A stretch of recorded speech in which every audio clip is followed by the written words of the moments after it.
All right, Jesse on fire. Welcome back. Prison edition. Prison edition. Yep. Shirt not on. Wife beater on. Prison edition because it's Saturday. Anyway, I actually didn't even realize I was just in a wife beater until I turned on the camera, but I'm like, fuck, dude. It's an MMA channel. Looking pretty MMA-ish. Anyway, so yeah, I want to talk about a couple things here. I'm not going to talk about the fights tonight. I can talk about those afterwards if there are some great fights. What I'm going to talk about, I think I cracked the case on Jorge Masvidal's deal yesterday. I think while I was talking it through, I was thinking about all the parties and all the factors. I think I figured out his deal, and I think I understand why he's upset, and I think he should be upset. Also, I want to talk about where that additional pay that he could have maybe gotten had they wanted to negotiate may have gone, as well as John Jones and every other fighter. And then it'll also explain why fighters don't make as much as boxers, okay? Just as a real world example, okay? Also, we got some new fights that are announced, and I'll talk about those because Dan Hooker's fighting Dustin Poirier. And if you don't recall, Dan Hooker knocked out Gilbert Burns. Do you remember Gilbert Burns? The guy I've been saying who's going to win the belt at 170? Hooker knocked him out. He's a tough motherfucker. Dustin Poirier, very tough motherfucker. It's going to be a great fight. Those guys finish fights too. So I am expecting fireworks. Also, in one of the things that I just talked about draws, you know, like, maybe we should just start implementing draws when there are fights where clearly no one really decisively won. How about Dan Hooker versus Paul Felder? Amazing fight. Fucking amazing fight. Saying Dan Hooker, you know, that he won, it was kind of like, I mean, that could have gone either way. Absolutely could have gone either way. If anybody would have said Felder, everyone would have just gone, oh, okay, yeah, great fight, you know, great fight. And, you know, one guy got paid half of his money. It's pretty fucked up, man. That's the thing I really don't like about it. I really don't like fucking riding up. I look weird. That's the thing I really don't like about the W's and the L's and the D's. It's because, like, literally, like, you know, a fight like that's that close and then one guy gets his extra $150K and the other guy doesn't. Fuck that, man. I mean, I know it's been structured that way since time immemorial, but I agree 100% with Joe Rogan and Justin Gaethje on you don't need to structure these contracts like that. I mean, you just don't. Now, I think, in all honesty, I think that it's a ploy to make guys feel like they're making more money, right? Because everyone thinks they're going to win every fight, right? So it's like, dude, I just need to win and I make $360K. It's like, well, if you lose, you make half that, right? Well, I'm not going to fucking lose. Okay, well, the other guy who's getting $260 if he wins, he also doesn't think he's going to lose. So either way, UFC wins, right? Someone's getting half their money. It's kind of a dirty trick.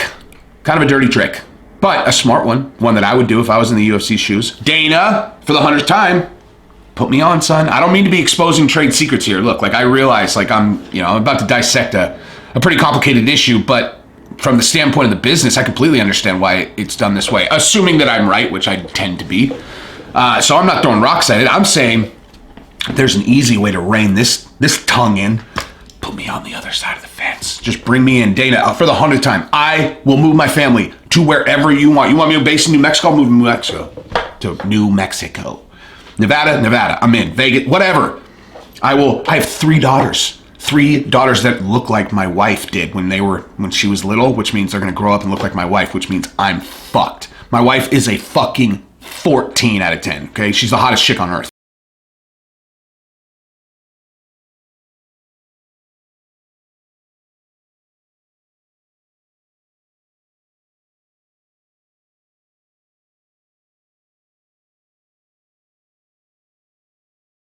You would chop your fucking left arm to bang her one time. That I guarantee you. And it would be worth it. It would be fucking worth your arm. And I tap that all the time. So get off me. Just another reason why, the GOAT. Anyway, but yeah, so Dana, put me on. I'm in. I want to work for you. Cleaning toilets. I'm in. Whatever it is. Although I would say that I have talents that could be better allocated other places. But anyway, okay, so let's talk about the first topic, which is this. Jorge Masvidal's deal. Okay, I think I cracked the case on this, all right? So I talked about this already on my podcast yesterday, or on my episode yesterday, but I bet a lot of people didn't get that deep in, so I'm going to talk about it again because the more I thought about it, the more convinced I am that I'm right because it makes perfect sense from all sides, okay? So you negotiate an 8-fight deal, okay? Everyone hears that and they think that what that means is, oh, okay, I get the same terms on each of those 8 fights. No, that is not what that means, okay? So put yourself in the UFC's position, okay? specifically as it relates to Jorge Masvidal. Jorge Masvidal was not a valuable talent before the...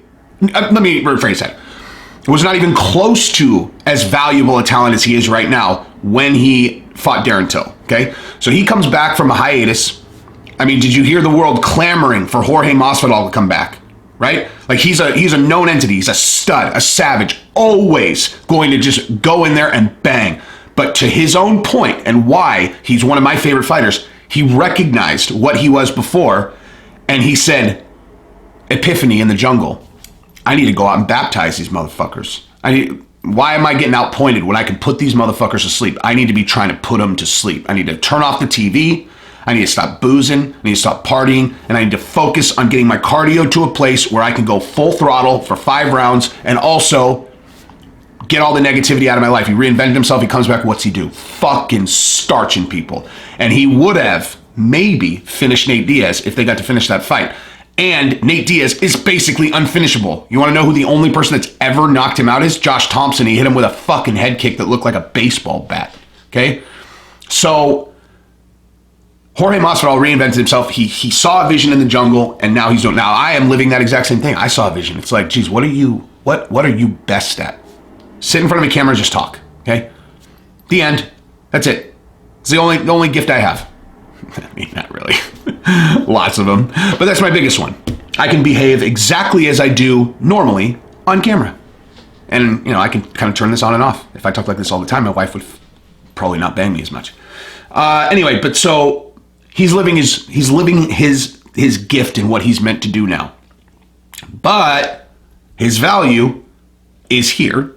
He starches Till, who was the number 1 contender. Whoa! This Masvidal means business. That was a vicious KO with the whole world watching because Till's a huge star. So he kind of snaked that from him, didn't he? Let's give him Ben Askren. Ben Askren undefeated. And Dana, admittedly, is throwing him to the lions. Dana does not like Ben Askren. He may kind of like him as a personality, but Ben Askren was partially responsible for implementation of USADA when he went on Twitter and was like, what's Dana talking about? Why, if you wanted to do drug testing, all you have to do is do USADA. Just do USADA. You think Dana likes guys pissing hot? You think that's something that's high on Dana's list of things that he likes? You know, superstars? You think he likes the fact that his superstars can't fight until they're 48 like Randy Couture now? Thanks, Ben Askren. So Dana fed him to the wolves. He gave him Robbie Lawler. He was hoping that Robbie Lawler would rear ends his face, which he basically did. He did rear ends his face, then, lost in a very bizarre ending. That's got to be the weirdest ending to a fight ever. I should do a video on that, actually. That was so weird, man. Robbie Lawler's arm went limp. For sure. His arm went limp, but it went limp so fast. It was like bulldog choke, it limp. It was like, how could he be unconscious that fast? Except he wasn't unconscious. But I mean, in hindsight, I think Robbie Lawler was implementing a technique that was like, get fully relaxed. That's how you're going to get through that.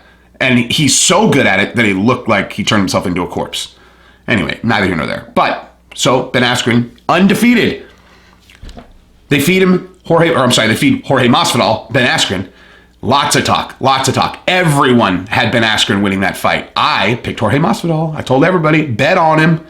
And then I almost okay, hang on. So let me just tell a little story about that. We all know what happens. Jorge Masvidal runs across, starches him. He's unconscious in 3.5 seconds, right? So during that particular night, I had gone on, this was right as I did this on Instagram. This was actually before I even started my TikTok, which by the way has 175,000 followers now, if anybody's interested. You like here. My best content's here. I wouldn't say on TikTok, hey, my best stuff's on YouTube, but it is, obviously. But anyway, so I went on Instagram and I said, I don't normally do this, but if you want to get tremendous value on your parlay, you can get 32-1 on this particular parlay that could potentially hit. It could hit, okay? I'm not saying it's going to, I'm saying that it could. And I laid out a 32-1 parlay, which was Jan Blachowicz over Luke Rockhold, Jorge Masvidal over Ben Askren, and then if Nunes would have lost to Holly Holm, it would have been a 32-1 victory. And I laid that out, and I was like, don't go crazy, because, it's a big one, but And I bet on each. Well, actually, I didn't even bet. You know what? I didn't even bet on Holly Holm versus Nunes. I bet both Jan Blachowicz and I bet Jorge Masvidal. But I knew that the Nunes one was such a huge long shot. But it was like, but dude, plus 32,000. That's what the odds on that are. Plus 32,000. And I hit 2 out of the 3. You know, with obviously the biggest one not hitting. But yeah. So Jan Blachowicz knocked out Rockhold. I lost my mind. When Jorge ran across and threw that jump knee, I literally I threw my phone in a hysteric. Like literally didn't even like I just went like this, and I've never done that before. Like thrown something completely unconsciously, like threw my phone. That's how fired up I was. Running down my hallway. Gabrielle's like, she's like, shut the fuck up. Our kids were asleep. I was like, yeah, jumping and shit. It was amazing. Anyway. So, God, man, I can sprawl. I am the tangent king. Jesse on tangent, right? Jesse on tangent, okay? Just replace fire with tangent. That's a more accurate description of this fucking channel. Anyway, so now he's taken Ben Askren's shine. Ben Askren, undefeated, lots of talk, chit chat, and then starches him in absolutely unbelievable fashion, okay? So he has tremendous hype behind him going into the Nate Diaz fight. Tremendous hype. So his value is huge. Nate Diaz, huge hype. Came back from that layoff. Dana goes, holy shit, these people love Nate Diaz. I didn't realize he was such a huge needle mover. They call each other out. It's a dream come true. You got the fucking grand theft hype on both sides. And, well, that's actually a Mixed Mahler video that all you guys should watch. Mixed grand theft hype. And then Year of the Dog. Both Jorge Masvidal ones are fucking amazing. But then, so they fight. So going into that fight, right? Jorge signs a new deal. Okay, so his value for that fight is tremendous. And I can guarantee you he was compensated as such. However, if you're the company, are you going to give him a deal where, like, so let's say he was going to make $4 million for that fight, right? I mean, I have no idea if that's low or high, right? I mean, I know Nate Diaz made $10 million or $9 million for the Conor McGregor fight, but that's Conor McGregor numbers. I don't know. So bottom line is, I don't know if 4 million is high or low, but let's say it's 4 million, right? So if he's worth 4 million for that fight, what happens if Nate Diaz beats the piss out of him, right? Nate Diaz just fucking exposes him, and it's like, oh man, okay, well, so that was a luck. Like if the end result was like, oh man, that was a lucky jump knee he got on Ben Askren, and you know, Darren Till. You know, who did he really beat? You know, Darren Till, he was kind of all hype. So like, what's Jorge really done? Which is exactly what would have happened if Nate Diaz beat the shit out of him. Okay, so the UFC needs to protect themselves. You know, protect shareholder value, like we've talked about. They can't be paying fucking Jorge Masvidal $4 million every time he fights. If all of a sudden it's, you know, grand theft hype. Oh shit, he got his ass kicked. Right? That's what they need to prepare for. If he signed an 8 fucking fight deal, then you think that the UFC is going to be like, okay, well, you won 2 fights in really grand fashion, so now you deserve, you know, tremendous payday for 8 consecutive fights. Like that's not business. They're not going to do that, obviously, right? So inevitably, he gets a huge payday for this one, and they're probably renegotiating his contract right now. So in Jorge's mind, he's like, okay, well, if I win this fight and I get my, you know, I build my star even bigger, then I'll renegotiate before the next one, because historically that's what happened. They keep renegotiating with me, right? And when I win, I get to renegotiate. Well, guess what? Now it's COVID, okay? And so I guarantee you that his current fight contract is built for in case he lost to Nate Diaz and he won. And so he's like, what's up? Like, wait, you're gonna make me fight under these terms? Are you fucking serious? So technically it's like, yeah, he is under contract under these terms, but historically he has always renegotiated. And so he's like, what the fuck? Why am I having to fight like this when we've always renegotiated? Okay, I guarantee you that's what's going on. Absolutely guaranteed that's what's going on. Jorge expected to renegotiate, and the UFC is just stonewalling him. Like, no, this is what you have to fight for. He's like, dude, I'm the A side. I'm the fucking A side. There's no mystery about this shit anymore, right? You can literally just look at like Google Analytics, and it's like Kamaru Usman, Google searches. Jorge Masvidal, Google searches. He's the A side. I mean, how the fuck am I getting paid? He's gonna make 3 times the money as me? Fuck, what the fuck? Which brings me to my next part of the video, which is, where did Jorge Masvidal's money go? Right? Why are they playing hardball with Jorge Masvidal? Okay, there's the obvious, which is COVID, right? There's the other, which is precedent. Okay, precedent. like I said in one of my other videos, every time that Dana gives in to fighters who make a lot of noise or whatever, it sets precedent that Dana negotiates with guys who make a lot of noise and blah, blah, blah. And people think they can take that tactic. Part of it is precedent. The bigger thing is between COVID, which is money not coming in, and then there's also money going out. Like as an example, when I was watching today and I heard about Fight Island. Now, Fight Island, I'm going to talk about that in it. Again, I need to preface it with, I don't know what the fuck I'm talking about. I have no idea how this was financed, okay? So there's basically two options. Maybe the UFC financed it. Also, equally likely is Dana made a deal with these guys over there in Abu Dhabi and they financed it. And Dana said, okay, if you guys build it, we'll put on X number of shows there. You know, they're going to make their investment back over a certain period of time, whatever. But if that's not how they finance it, and UFC had to put a lot of, did you hear what Fight Island is? It's a fucking it's a fighter paradise. There's the arena where they have the fights or the whatever, which I would imagine is probably an arena. Actually, I don't know this for sure. Actually, I don't know. I mean, it would seem ridiculous to build this thing and not have the ability to at least have a crowd once you can have crowds back. But there's a hotel that all the fighters get their own rooms. They each have their own private training facilities, right? So like, it sounds like this place is and it's also all wired for, you know, to be able to stream and all that shit. Do you know how much fucking money that probably costs to build? To just build from scratch? A lot, right? A fucking lot. And the likelihood that UFC didn't put any dough towards that seems pretty small. Again, not impossible. It's total. I mean, you know how much fucking money those guys have over there? Like when I laugh, I fucking laugh every time that they do, you know, one of these like, you know, richest people in the world list. By the way, this is a good time to ask. Do you guys want me to do a different channel? Like, I'm kind of sticking to MMA here. I mean, I could talk like this about basically everything, right? I could talk about current events, protests, police brutality, the Forbes list and the richest people in the world, and I'll give you a hint of what that would look like. When I look at the wealthiest people in the world list, I laugh because there are some pretty blaring names that are left off those lists. Because if you think that the royal family in Saudi Arabia is not worth, you know, $500 billion or maybe even $1 trillion, you're wrong. Okay, the people who have the real money, they don't want to be on those fucking lists. They don't want anyone to know their fucking name. The Rothschilds, how about the Rothschilds? Okay, anybody have any history on how the Federal Reserve was created? The Federal Reserve is not a federal company, okay? It's a private company. If you look at the ownership of the Federal Reserve, there are 1,800 owners, but so it's public who the owners are, which are all these banks, right?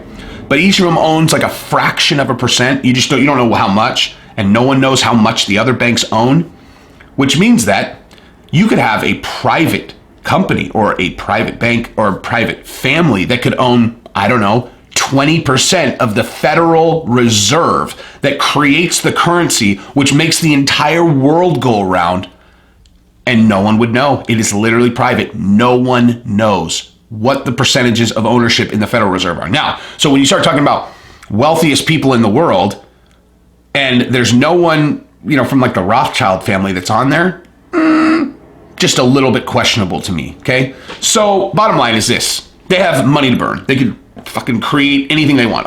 You know what, Fight Island? Cool. Yeah, that's here. Check or cash. But it is an example. Like, so Deontay Wilder's making $30 million. Okay, well, does Deontay Wilder work for an organization that's building Fight Island? Or is developing 18 other things like that? I mean, the UFC has so much shit going on. Okay, boxing's a sport. UFC is a company. It's just not comparable. I guarantee you, yes, I guarantee that Dana is treating the fighters as a commodity, a necessary tool of the company, because he's the CEO. That is what you do, okay? And the only question becomes, is the noise from fighters, damn it. Here's the other thing, okay, the noise from the fighters, do you really believe that if, let's say Jorge Masvidal made $7 million for that fight, and then for this fight, they're like, okay, we'll give you $7 million for this one. Do you guys honestly believe that that fighters would stop making noise about pay? It doesn't matter how much they make, okay? They'll always make noise. Now, I do believe that fighters are underpaid. Let me just say that. Because Dana and them have done such a good job surrounding the market and taking away the ability for a free market economy as it relates to fighters, right? Any threat to the free, any threat to creating an actual free market, Dana swallowed them up like a fucking genius business person, right? But obviously that's not ideal for the fighters' maximum earnings. But at the same time, the whole thing wouldn't exist without them. But listen, so bottom line is fighters are underpaid if you look at revenue generated and then average amount of revenue that is dispersed to the athletes in other sports. I bet you if you got on par with that in the UFC, there would be raises. Let's just say that. But I don't know that for sure. I haven't looked at the books. I'm making a hypothesis, right? But Dana owns the sport, right? He owns the whole fucking sport. Most guys are negotiating, like if you're an NBA player, you're like a free agent. Oh, I'll go play for one of these teams, okay? Dana is the one and only team in town. He's got the world by the balls. I mean, plain and simple, right? So it is what it is, man. John Jones can make $15 million a year if he fights 3 times, okay? Plenty of earning potential in the UFC if you become a star. Now, if you become a run-of-the-mill fighter that, has 6 fights in the UFC and, some people know your name, it's not retirement money. It's just not, okay? That's not where the sport is yet. And simultaneously, though, if you pull the stars like John Jones off, all of a sudden your ability to make what you're making disappears because all of it is generated by the stars. So people just need to understand their position in the world, okay? Understand your position in the world. If you're 145 pounds, okay, you're not going to be a professional athlete anywhere else unless you want to go be a fucking jockey, right? You're not going to be a professional baseball player, not going to be a professional basketball player, not going to be a professional, well, maybe hockey, I don't know. This is the one sport you can be a professional athlete in, or soccer maybe, but not going to make any money in America. So in all honesty, the UFC presents the most lucrative option for you to make money as a professional athlete if you're a small person. And if you want to make a shitload of dough as a professional athlete, you weigh 250 pounds, you're in the NFL. Why do you think that Francis Ngannou is so dominant? He is an NFL player who didn't grow up in the United States, so he never played football. You think that he'd be a fucking... What do you think Francis would be doing if he grew up in fucking Los Angeles, okay? He'd be playing for the Falcons. 100%. Probably making $15 million a year.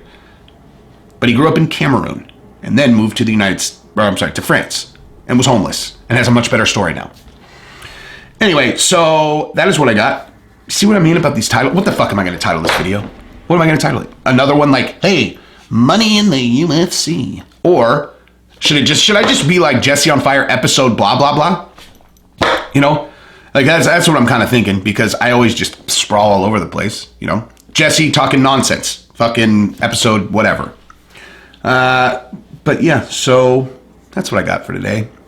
For the record, again, management people or anyone looking to staff, hey, if you find yourself watching this and you are in this business, you work for PFL or whatever, I am open for business. I am an uncut gem, a fucking diamond in the rough that will shine very brightly very soon. Unless you're watching a different fucking show, this should be very obvious. But I'm looking for work. Not looking for work, but looking for this kind of work. The faster I can get my face out there, the better off everyone will be. It is a matter of exposure for me, and I realize that. It's just a matter of people seeing me once. That's it. One time. So, if you are in a position to help people see me, then you can financially benefit from the inevitable result of that exposure. And I am a business person. I do not ask for favors. I will either pay up front or make you a partner in my success. So, unless you want to hire me to be like a fucking commentator. I'm not paying you for that. If you connect me with those people, that's called being an agent. Different story. That's what I got. I'm going to go swimming with my kids and I'm going to see how I look on camera and be like, maybe I should do these in a fucking wife beater more often. Maybe I should have done some push-ups first. This is just me naked, not doing nothing. All right, anyway, that's what I got. Subscribe, ring the bell. Peace.